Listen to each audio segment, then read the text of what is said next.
I had to borrow the fancy mic from my daughter. Oh, okay. Nice. Look at that. She have her own podcast? Not yet, but she makes a lot of videos, does a lot of things like that. Yeah, cool, man. Gentlemen, synchronize swatches.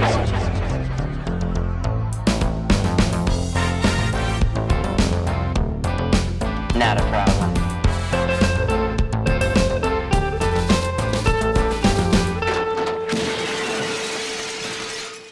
First off, Mr. Slaten, sir. Yes. We want to thank you.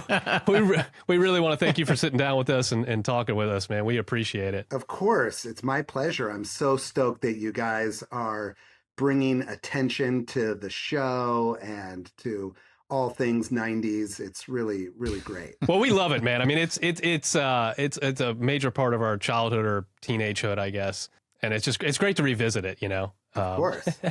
I'm actually in my own version right now of Parker Central. Let me see. Let me tilt the camera over to there. Look at that. Nice. It's got the VCR. I've got a super VHS VCR. Super VHS. Yeah. DVDs. I've got Laserdisc in there. I've got all the legacy media. I've got a beta player that works. Hi8. Oh wow. Dude, you got everything, wow. man. That's my dream studio, man. That's great. Well, when we were on the show, there was a time when we started the show in 1990. It was Columbia Pictures Television, and in I think 91, Sony bought Columbia, and they had a Sony store on the lot at the studio, and we were employees and allowed to buy things at huge, steep discounts, all the newest, latest stuff. So I still have a bunch of that stuff. Dude, that's great, man. Did you see the, I don't know if I did a gift exchange for our little Christmas time recording. I didn't tell Chip, so it's okay, but I ended up giving him a laser disc of Total Recall. Oh, sweet. Just, you know, I mean, I've never seen a laser disc, but there he is. He's got it right there in the background. You've never seen a laser disc? I've never watched a laser disc. What are you, 10 years old? Come on. I don't have any excuse. So after tapes, after like beta and VHS, like, what did you do? There was DVD. You went straight to DVD from tape to DVD? Probably. Yeah. Probably. But Laserdisc was such a superior format when it came out before DVDs. Yeah, because he asked me too when he gave it to me. He's like, "Have you ever watched anything on laser?" Growing up, we didn't have one. We went straight from VHS to DVD players. But I did have friends who had Laserdisc players, so I've definitely watched them. And I remember at the time when it was just VHS or Laserdisc. I remember this is amazing. Mm-hmm. We had a store. We had like a video rental store that had Laserdiscs, or that had a whole Laserdisc section. So it was a big deal. But and in the early days when they first came out, you'd have to flip them over midway through the movie because they were on both sides, and it's as big as a record to flip it over until you got a machine that was auto flip. So that was wow. Which really just means auto flip means it had a head on each side. Yeah, exactly. Yeah, that's awesome, man. It's not like those old timey record players where they actually like lift the record up and flip it over and put it down. Right. Do you remember this? Totally. With like the little like arm that would pop out. And yeah. Well, I feel thoroughly insufficient now. Thank you, fellas. I'm actually 75. I've just had a lot of work done. You look great. Thank you. But yeah, so he gave me this laser disc, and I mean, so I'm like into old tech and stuff, and so I'm usually buying stuff at eBay and trying to fix it up and stuff. So I was like, well, now I got to get a laser disc player and fix it up and start my collection. So. What brand is yours? Mine is a Pioneer. I haven't got one yet. I'm on the hunt. Yeah, I'm on the hunt. Like I want to find a broken one on eBay and see if I can fix it up. So yeah, just got to do some research. But very nice. So take us back to the beginning. It's 1989 or so. You're about to land the role of Jerry. Can you set the stage for us? Like, tell us where you were in your acting career at the time, and what you were thinking when you went into audition for this show. It was super cool. Obviously, reading the pilot. You're coming 1989. You're coming off of like the hugeness of Ferris Bueller's Day Off and exciting things like that. I was a huge just television fan. Aside from having guest spots and and series regular role on Cagney and Lacey that I was on for the entire 7-year run. So I was working from the time I was 5 years old. By 89 rolled around, I had done guest spots on shows like Different Strokes, Who's the Boss, Greatest American Hero, Simon and Simon, all kinds of great shows from the 80s. And I went on the audition just like any other show. And then you get a call back. I remember the producers on the audition, Clyde Phillips, Lon Diamond, just sitting back on a couch and playing with a tennis ball on the wall, just throwing a tennis ball and just kind of fooling around. And they kept calling me back. And then it was down to me and one other guy who very well for my role. After the producers have basically decided who they want in a series, everybody goes to what's called network. And network is where you kind of do some scenes, you read through some of the lines for all the network executives who have the final say on, yeah, that's okay, we're going to let you go. But you always got to give the network a backup. You got to give them your 2 or 3 top favorite people.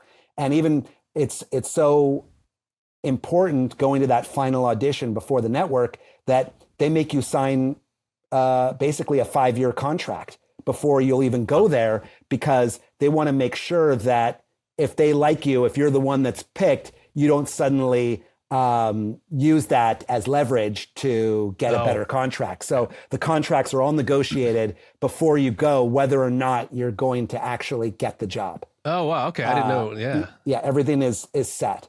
So you're pretty close. And I see there at the audition, a guy that I had kind of grown up with, going on lots of auditions, none other than Seth Green. Oh, wow. And so Really? Seth Green was the other guy up for the role of Jerry at the very end. And Crazy. Seth went on to have a much more prolific career than myself. Bless him. He's hilarious. Maybe after that, sure. Yeah. And but I got the role of Jerry and not him. Well, I can't imagine Seth Green playing Jerry. I mean, Yeah. if I'm being honest, Yeah. No, not at all. I mean, he's incredibly funny and has a broad range. But but I got the role. I think some of the producers said that they saw me in them. So. I mean, what did you think of that role when you first read it, or when you first saw what the character was supposed to be?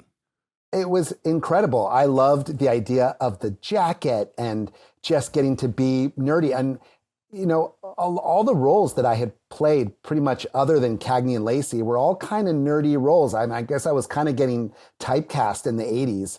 I was kind of a nerdy guy. I'm super skinny, Jewish Afro, kind of guy. And I was just the archetypal 80s nerd. And it wasn't really a stretch.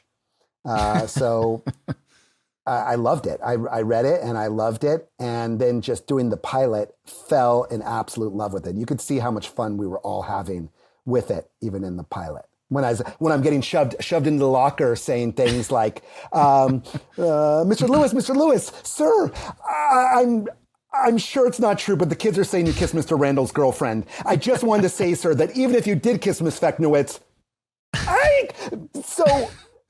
let's look at all the important things you've done, like the stand-up comedian substitute teacher program or the peepholes in the girls' locker room. Some of those lines are just so incredible. They stuck with me for the last 30 plus years. That's incredible, man. Fantastic. Now you just got to dive into a locker real quick and we've got the Right, scene. exactly. That just blew me away, man. I mean, we know the lines because we've watched that pilot recently and numerous times for our show, for our recap, but the fact that you just pulled it out like that, I was like, holy shit. That's amazing. And now you're watching the stuff with Penkow. Mr. Dr. Penkow is up to no good. Yes. He's trying to get Miss Musso fired Friday at the State Education Symposium. Sess? Yes. Dude, you got an amazing memory, man. Thank you. I just wish I could remember recent things. Yeah. So. Yeah. So Parker Lewis was a rather unorthodox show on a very young network at the time, right? Absolutely. So what were you like? Besides, obviously you were stoked when you landed this role, but what were your thoughts as far as this particular show? Because it was pretty different at the time. It was very avant-garde. It was shot with a single camera, like a movie. So the days were super, super long. And I was the only one who was really a kid, other than Maya Bruton, Shelley. I was the only one that was a minor, that was actually in high school. We started the show. We started filming it the second half of my freshman year in high school. So I was actually a freshman playing a freshman. Oh, wow. All 3 years I was a freshman, but I played a freshman, and I really was a freshman. They were all, older, out of school. I was the one that actually had all the child labor laws. I had studio teachers. I was only allowed to work a certain amount of hours. And that's why a lot of scenes were me talking outside the locker, or they would, say Jerry's overdoing this or doing that, because in the first season, I couldn't work the hours that they could all work. I was limited to like 10 hours, and they were working 16-hour days. Yeah. Plus, of those 10 hours, 3 hours each day had to be in school, and then an hour for lunch. So you're down to like 6 hours that I could actually film. And they were working 12 to 18-hour days. Yeah, or longer. And so then in the second year, I became not emancipated, but I took the GED, and they didn't have to provide school for me anymore legally. Oh. They still did. So we kind of renegotiated the contract. I was able to work the hours of an adult, with the caveat that anytime that I was there, I would have all the studio teachers that I need available to me, and I was still enrolled in school. Oh, so that's awesome. I would sometimes be going to school at 10 o'clock at night if that's when we had time. Wow. That's dedication, man. That's awesome. And I still talk to my studio teacher, Jack Tice, who made several appearances in the show. Oh, okay. That's awesome. Yes. Yeah, I mean, I don't know many kids that would be that dedicated. They'd be like, I don't have to go to school. Screw it. He was one of the studio teachers on Goonies. And at the very end of Goonies, he was the one who was the father of Martha Plimpton. At the end, when they're all on the beach and all the parents come, he was the father of Martha Plimpton. Oh, okay. And he was on a lot of shows. He was on License to Drive, any show where there was kids. He worked with the Coreys. Anytime there was kids, he would somehow work his way into the show. He's 94 now, and I still talk to him. That's great. Yeah, on the minor thing, so we had an episode. I think there was some scene where Jerry's like, I gotta go get peas, and you just ran off and we're gone. And Chris and I like commented on it in the podcast, and we're like, what the hell was that? Like, there's no payoff. Like, he just left for peas. Right. And on YouTube, once we posted it, Robert Lloyd Lewis, one of the producers, actually commented. He's like, Troy was actually underage at the time, so we had to keep writing him out of scenes. Yeah. So he actually commented about that. Yeah, totally. Yeah, it was really much more noticeable after we saw that comment. It's like, oh yeah, I mean, he's, like you said, speaking from inside the locker, or there's a lot of like Jerry speaking off camera or whatever. It's like it clicks after that, obviously. Yeah. I'm friends with Robert Lewis. We text and we talk all the time. Yeah. Awesome. He's producing the new Dexter right now with Clyde Phillips. Yeah. I haven't watched that one yet, but I want to see. I watched New Blood a little while ago, but haven't watched the newest one. Looking forward to that. Yeah. Somebody sent us a clip on social media from the new one, because there's an episode where he's sitting there watching the pilot episode of Parker Lewis. Yes. Like, they licensed that from us. Yes. That's awesome. Yes. They got all of us. They got me, Billy, and Corky to all agree to that. So that was awesome. That was a nice little something. Nice little surprise mailbox money. I bet. Well, hopefully, somebody watched that and was like, what is this they're watching, and maybe did a little research, and send a little love towards the show again, Yeah. Actually, a friend of my daughter took a screenshot of it and said, hey, that guy kind of looks like you. Just to my daughter. It was one of her friends from school, and she's like, that's my dad. The guy's like, no way. That's hilarious. So, awesome. Poor her. Too bad for her. She got her dad's looks. Them's the breaks.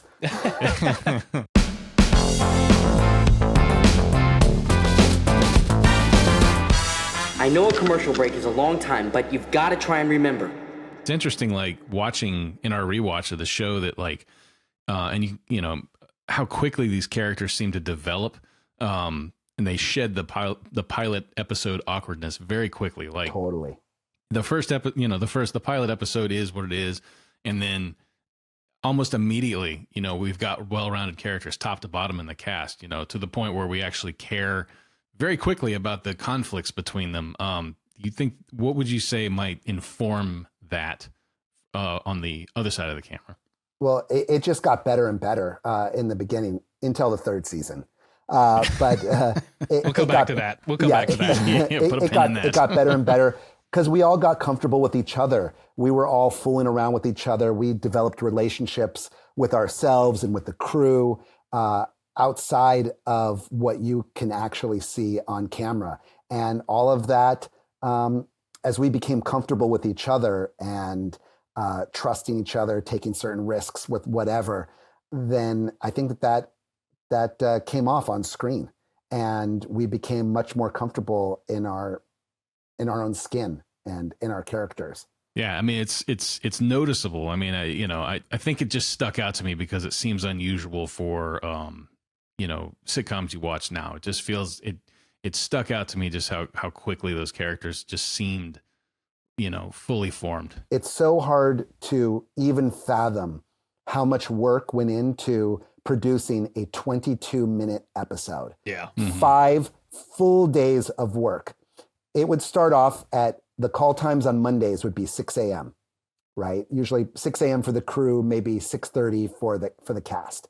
So that way they can start getting ready. We're getting into hair and makeup. And then you're starting to do your first stuff, like maybe at 7 a.m., 7:15.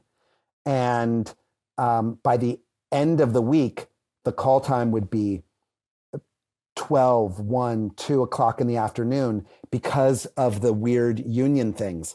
With actors, from the time you wrap, they can't make your call time till 12 hours.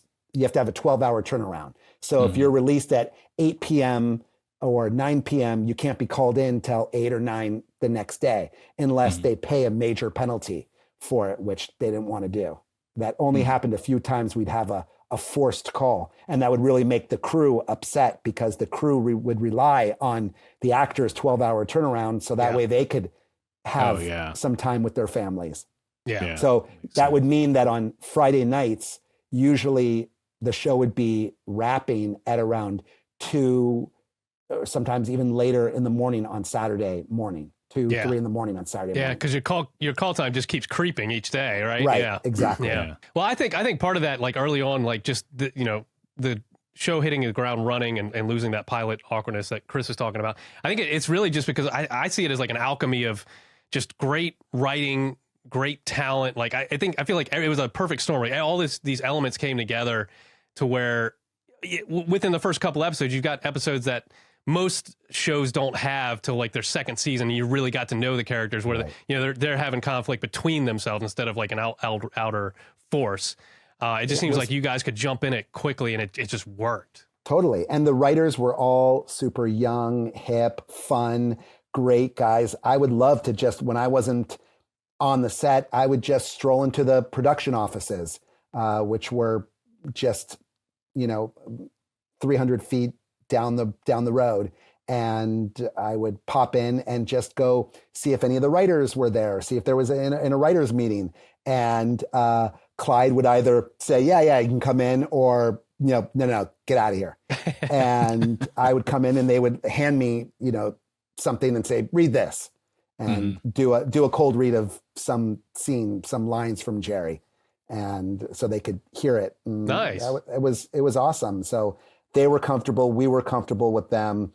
And also it was interesting. We had some regular directors, but there was always a different director each episode. So although the crew, the cinematographer would remain the same, the lighting people, the special effects, the costumer and the props, there would be, while we were shooting one episode during the week, the next director for the next week was prepping, getting the show all ready, working with the set designers and the production designer to fix the look of the next episode, and the first assistant director. So we would switch each week. The first assistant director would switch because they'd be working with the next director to scout locations and get everything ready for that next week's episode. So, but there was just an incredible look to it that took an incredible amount of work. There were even new camera devices that were invented. Something like Brian Spicer, who I saw not too long ago, is a big-time director and producer in Hawaii now. He worked on Hawaii Five-0, other things. He got his start. A lot of our directors got their start working for Stephen Cannell on doing second unit on things like the A-Team. Rob Bowman and a guy Flannery and Brian Spicer all came up working for Stephen Cannell. Sometimes even doing just like insert shots of like the hand grabbing the phone or of the tire on the car or things like that. Yeah. That's how they got their start. And there was a device that Brian Spicer invented, and we called it, or it was called, it was called the Spicer Spacer. And this was a device that the camera would attach to on the dolly that would allow the camera to pan around 360 degrees. And so they can do these weird 360 degree shots without seeing anything, without seeing any of the camera equipment. Oh, that's awesome. Like that. So there was just incredible, the things that they had to invent on the fly. Clyde always said their feeling was, if you can write it, then we can make it. So I guess it had to be probably a lot of innovation on that show, because it's such a visual show, so many visual gags. Yeah, and there wasn't digital effects really at that time. In fact, when they would edit the show, the editing was done on, we were talking about like beta machines. The editing was done on an early Avid machine with 25 betas. So they shot the show on 16 millimeter film, and then they would telecine the film to video and with time code. And then they would have 25 beta machines stacked up with the same episode or the same scene or the different angles from that scene matched up with time code. And the editor would use the time code to set up a scene. And then all the beta machines would rack it all up so it could show you in real time what that scene's going to look like by using all the different machines. That's how early it was, before you can do all that stuff, on hard drives and then just render it. Yeah, the offline edit with the tape. Yeah, that's crazy. So that's how it was done. But yeah, that's what I mean. I think one of the big things that draws us to the show too, or drew us to the show as kids, was just the visual nature, the visual comedy. Sure. The wide angle, the Dutch angles, the low angles. That's the camera work, but then the special effects. Yeah, the Musso door break, man. That's coming up with all the imaginative ways to do that. It was incredible. That's right. Like the glass breaks, but the letters stay there. Or, that's my favorite one. or it balloons way out. It's like latex ballooning way out, and then breaks, or like doesn't break, and she's like, "What?" All the things with her thumb. The thumb cam. That would travel all different places. So we had an incredible special effects guy. He was a great chef.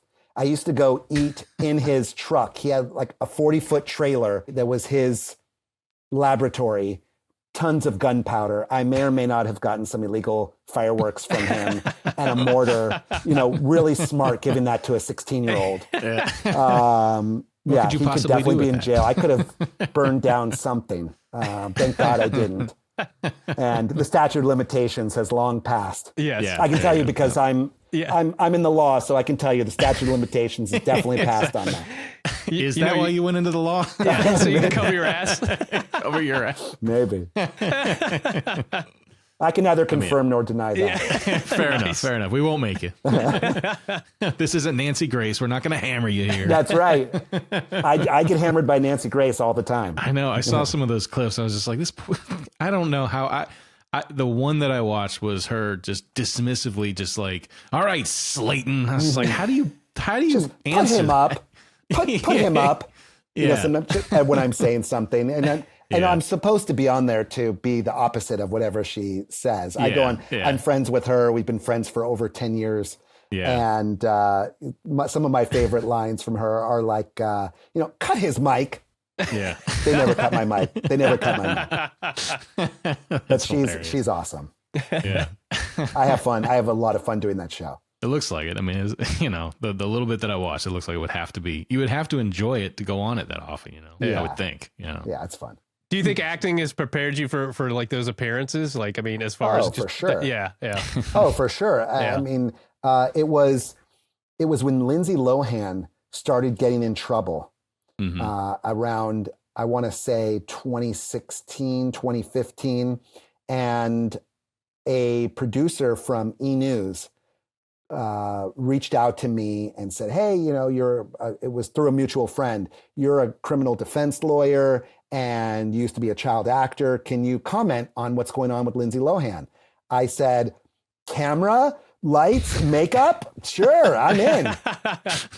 So I went on E! News and broke it down. And then E! said, we've got this Michael Jackson trial, the doctor who's on trial for murder for Michael Jackson. Do you mind coming out to the courthouse and being out with our producer and our reporter out there and break down the court proceedings? So I said, sure, I'll do that. And then when you're out there outside the courthouse and some other media outlets see you talking to one media outlet, they say, hey, do you mind giving us an interview? And so then you start talking to different ones. Next thing I know, I'm getting called all the time by Fox News, CNN, Al Jazeera, Chinese TV, CCTV. I went on all kinds of random news things all over the world. Amazing. And I did it. And then I started doing all kinds of stories, not just celebrity justice issues. I talked about all kinds of criminal issues, political matters. So I did a lot of CNN, Fox News, and now I sort of can't do that because I'm a judge now, and but I do administrative law. I do like workers' comp and employment cases. That's why I can go on Nancy Grace and talk about criminal cases because it's nothing that I would have anything to do with. Gotcha.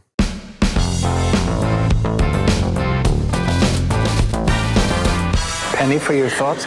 We did want to talk to you about Jerry's signature look, the trench coat. So cool. What was it like having to wear that thing all the time? It was hot.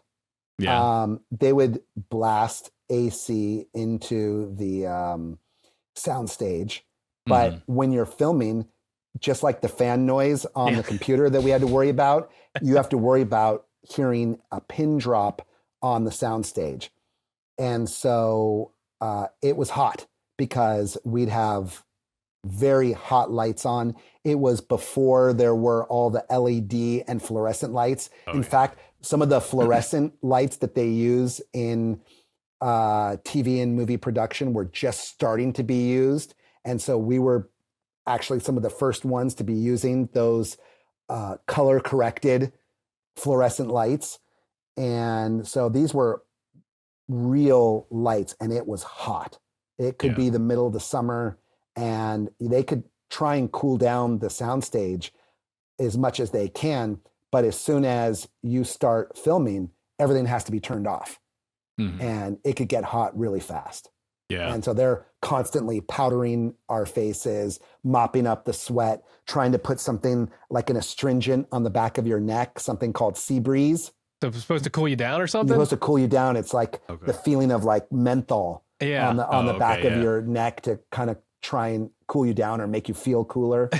But those big orange powder puffs just mopping up sweat. Yeah, that happened a lot. Everything that looks cool on film is always a pain in the ass in reality, like snow or rain always looks great on film, but shooting it is a fucking pain. So like the trench coat looks really fucking cool. So I'm like, it must have been a pain in the ass. It was very cool. And there was actually one piece of Velcro about, I want to say 3 inches wide by 2 inches tall inside the left inside portion. If you notice, I always kind of go in here. I always go into the left side. And there was, but most things that I would pull out would be too heavy.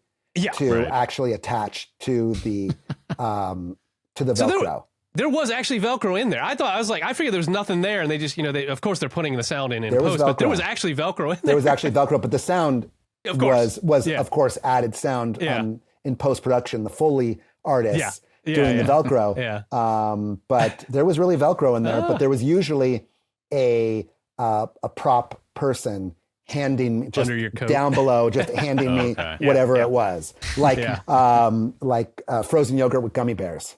Yeah. And how do you make that frozen yogurt with gummy bears not melt?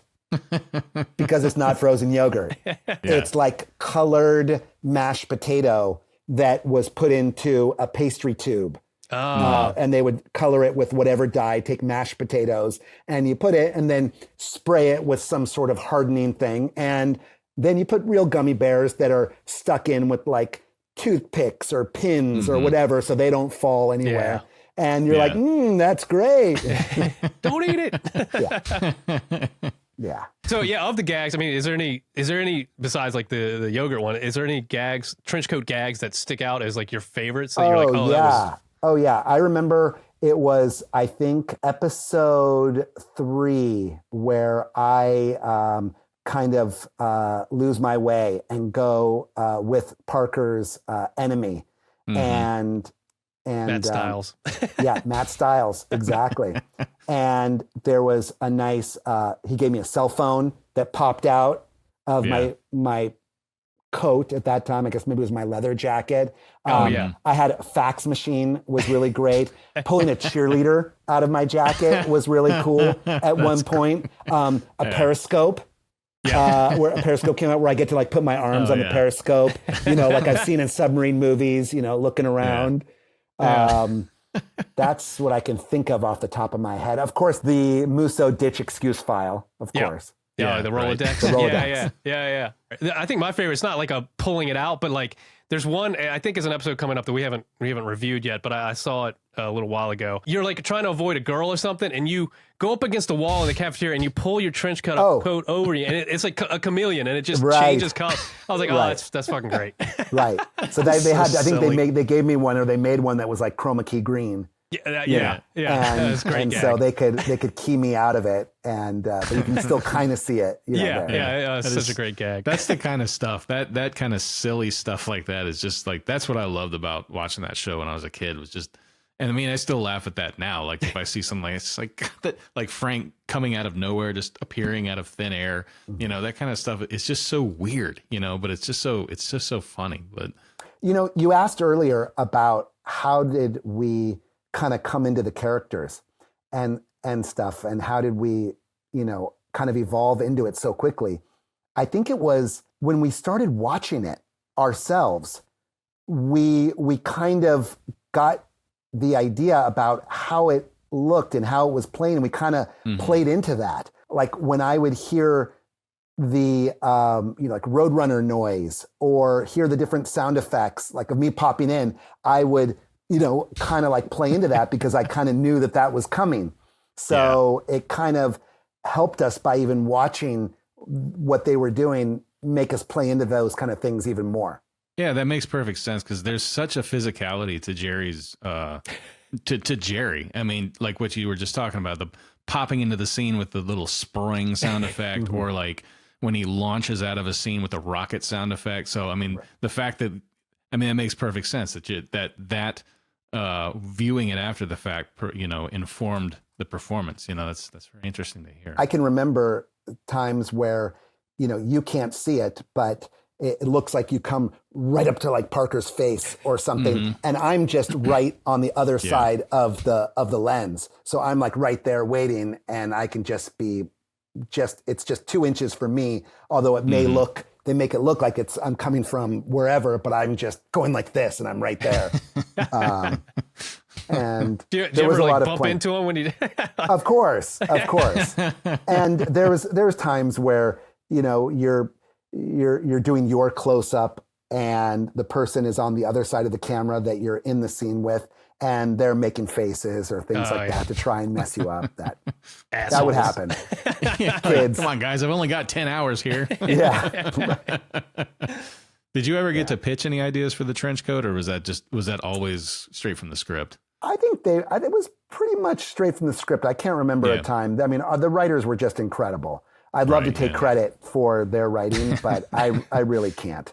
They were just so good, so innovative, so hip for the time.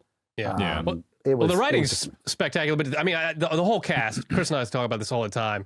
The cast, everybody is so on point with their characters. Like, so perfect. The writing is stellar to begin with, but then you guys just bring it to life and elevate it to the next level. And it's, like I say, I think there's an alchemy with that show. I think at least one of the reasons I like it is just more than the sum of its parts. Everything just came together so perfectly. Totally. There was some magic in there. Yeah, absolutely. Yeah. So that concludes part 1 of our interview with Troy Slaten. Be on the lookout in 2 weeks for part 2.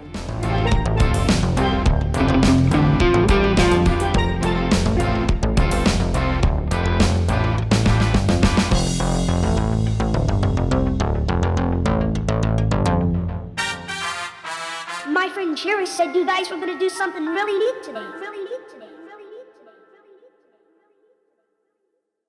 What are you, 10 years old?